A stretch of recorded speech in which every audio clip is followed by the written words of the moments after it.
Hey everybody, Cyrus Benet here with Veterans Agent going over a market update. I'm going to dispel some things you're hearing around the economy right now, the housing economy, and some pros, cons, some direction to give you guys. And so if you have any questions, give me a call, text, email. You have all the information in my market update here. If you don't have it, there's a link at the bottom. There's a lot of fear-driven media out there, particularly on YouTube, some of the media sites. All right, I'm not going to read this verbatim. I've created 4 videos for you. NAR statistics, he goes over why we're in housing shortage. Dave Ramsey goes over housing shortage. Prices are going to go through the roof. United Wholesale Mortgage interview, the largest mortgager of the United States. This guy came across, he's a real estate agent in Texas, Jeb Smith. I'm going to borrow his content because I want you to watch his video. He explains it perfectly verbatim. Not enough inventory and too much too much population growth in our economy. We have new generational growth. Baby boomers are not letting go of their properties because they own them outright typically. The Generation Z and the millennials are holding on to their properties because they're either almost paid off or they have such a good interest rate from refinancing or purchases during COVID. They're not going to let that go because that keeps their housing affordable right now. One of the other problems we are going to be seeing here is multi-generational families are living at home more so than they ever have. They're at 18% now. And we also have 2.5+ million immigration growth in the last year that will need to absorb some of this housing where we're already short 4 to 6 million properties. They're going to be taking up a lot of the rentals. And so I go over what we can do, what the government really needs to be doing in order to offset some of the stuff. We need to incentivize landlords to sell their properties without having a huge tax hit. So the economy is ugly. There's a lot of fear there. Housing market is still floating the economy somewhat and jobs. The biggest fear I could see, the only thing I could see where the housing market would actually take a turn for the worst would be if we had a massive job loss. Once we see job layoffs, that's when we all have to start fearing something in our housing market, because that's going to start a snowball effect because people are already pinching into their savings. The average income isn't keeping up with affordability. So job losses are going to push things over the edge. And that's where it's a doom and gloom situation to me. I feel like our entire scenarios, all of our videos, it doesn't matter who it's come from, is going to have to change. And we're going to have to really look at things substantially, how to save our nation. Foreclosures. So this brings up the foreclosure doomsday scenario. Everyone's like, oh, there's going to be a massive wave of foreclosures. A lot of these YouTube influencers is what are showing this. This is our housing foreclosure chart. We're still under 2005 levels. And this is before. Now, naturally, they say, well, why does this repeat again?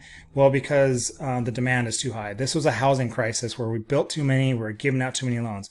We're 180 degrees opposite where we need inventory. So anything that does projectly come up, we have a lot of corporate and investor buying. There's a lot more knowledge being passed around with social media the last 5-10 years about how to buy houses, foreclosures, flip them, hold them, residual income from housing. And so anything that does come up are getting bought up pretty quick by the investors. I've been to the auction many times this last year, and it's brutal over there. There's a lot of investors, a lot of money, and you're probably still getting notices on your house. I want to buy your house, or the phone calls. Hey, I want to buy your house. Are you interested in selling your house? As long as those are still going, there's a lot of investors still out there trying to buy properties, right?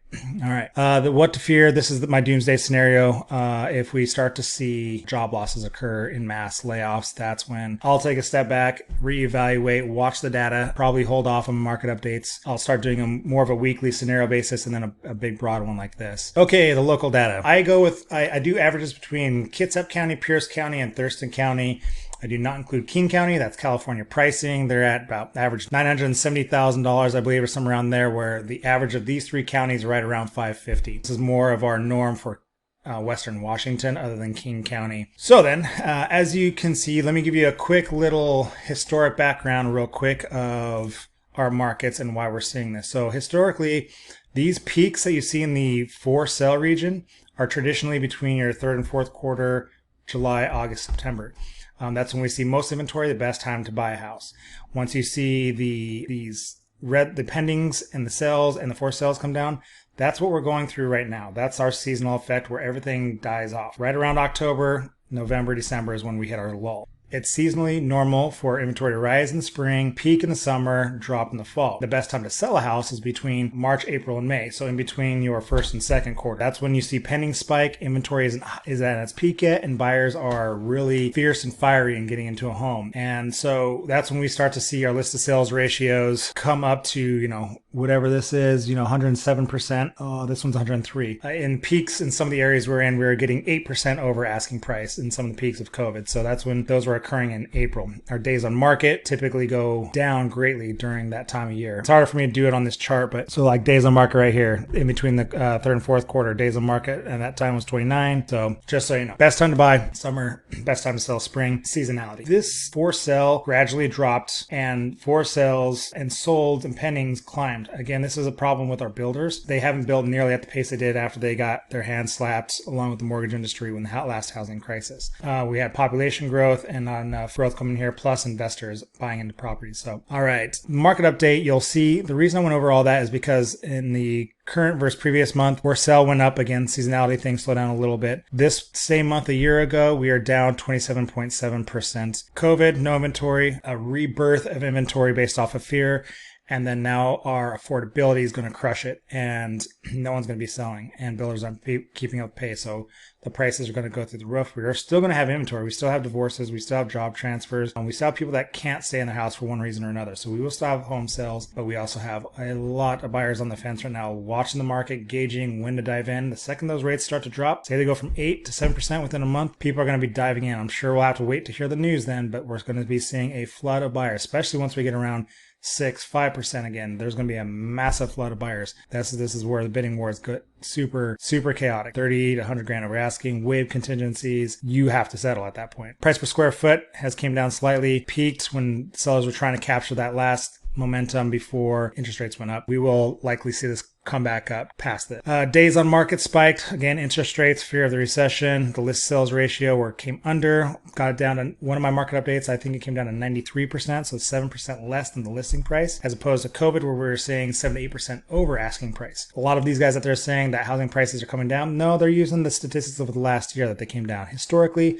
prices will always climb in real estate. They always have, always will. Are we going to have recessions and things like that occur that will make these dips? Yes. But as you can see, the average sales price, it's leveled off for now, and it may even come down a little bit in the final months of 2023, but they are very likely to shoot right back up, just like it did here in the COVID time. Month supply of inventory, this tells you if it's a seller's market, neutral market, or buyer's market. This thing here is going to explain that a seller's market is 1 to 5 months, and then you have 5 to 6 months is neutral, 6+ months is a buyer's market. We're not going to be in a buyer's market again for probably 10+ years. What we could bestly hope for is that we get into a neutral market, and I believe 1 to 3 months is a seller's market, 3 to 6 months is a neutral, 6+ is a buyer's market. And I can tell you that during the low inventory that we've had over the last 4 years, I had not a lot of negotiation room. We had to kind of deal with what the sellers wanted because there was no inventory. Our bidding wars were insane. We were doing 10 offers for one client. Once we peaked in this era when we were telling people you need to buy, we only got to 2.1 months of inventory. But at that time, our days on market shot up greatly.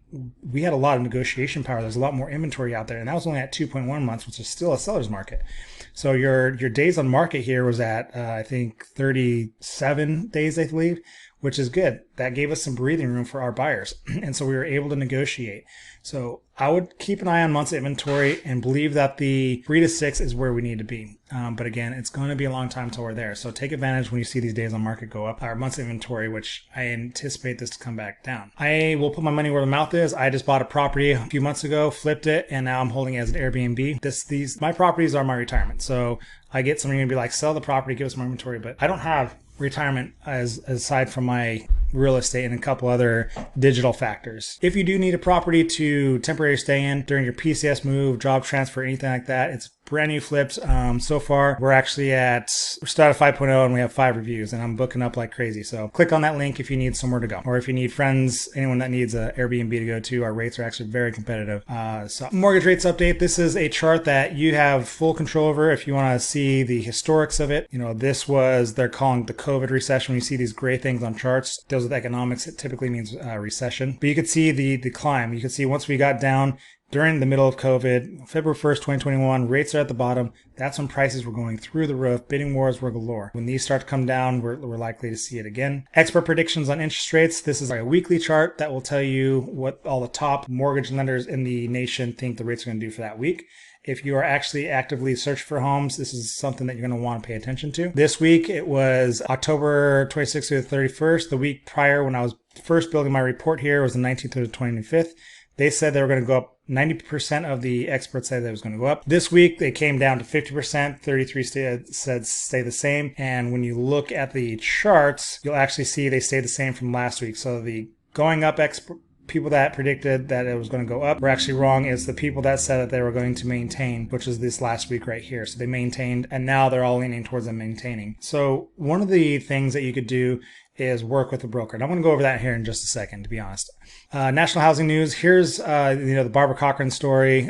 Prices, what prices are expected in 2024, and the 4 years of housing market gridlock. Goldman Sachs issues a U.S. home price prediction through 2026. And then these two is the housing median home prices for our regions and housing shortage tracker. The housing shortage tracker just kind of reiterates that we're short. This chart is, I've been monitoring this every housing market update. I look at this for, the housing shortage in the dark red is with Seattle, Tacoma, Bellevue. We've been that red for years. And this is a good one to look over so that we could monitor it, but it's not going to change. I guess it's just it's validifying what I'm trying to tell you. We recommend with our clients that they use a mortgage broker over a mortgage lender. Not to say that lenders aren't good sometimes, but when we tell our clients to apply with different lenders, shop around, and they shop with our guys, then they find out that they have far better rates. They're cheaper on their fees, and they usually are able to handle situations a little bit better, like less strict rules and with who they're going through. So they go shop the nation for you, as opposed to a lender that has overhead.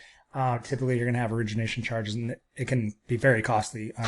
Option number 2 is buy down rates. We've been pretty successful with interest buy down rates, depending on the markets, how many days on market, the type of property.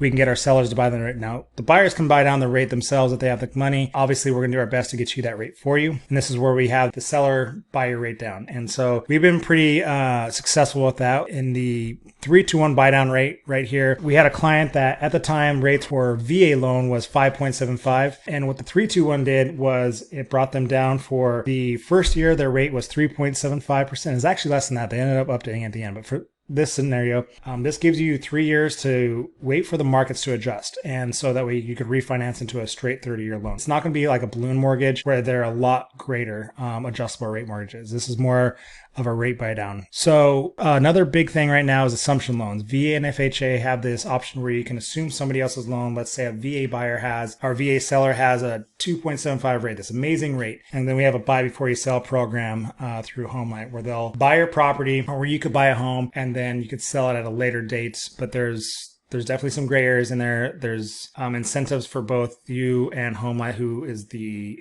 person in charge of the program. Sellers, you need to pay attention to who you're working with. There's a million realtors out there. You need to make sure you're working with someone who understands stats, who can price your property correctly, who knows how to market your home properly. There is a lot of there's over 33,000 realtors in the state of Washington, and that's a massive growth due to COVID and people staying at home that have no experience in buyers markets, neutral markets, sellers markets, fluctuating markets, scenarios on negotiations on various levels. And so you can go through my history. I've been doing this 13 years, primary listing agent now, and we have a lot of incentives for you. I'd be happy to be one of your interviewees as you're going through real estate. So food for thought, buyers and sellers. I'm going to wrap this up. OVMs, misdirection. OVMs, online valuation models, are Redfin, Zillow, Zestimates, Realtor.com. These guys are just great, clean designs on their platforms. They're easy to navigate, but the problem is they all have their evaluations. You can even see their ranges themselves on their own websites. They don't want to play foul. So they're going to give these huge, massive ranges, 444,000 to 528,000.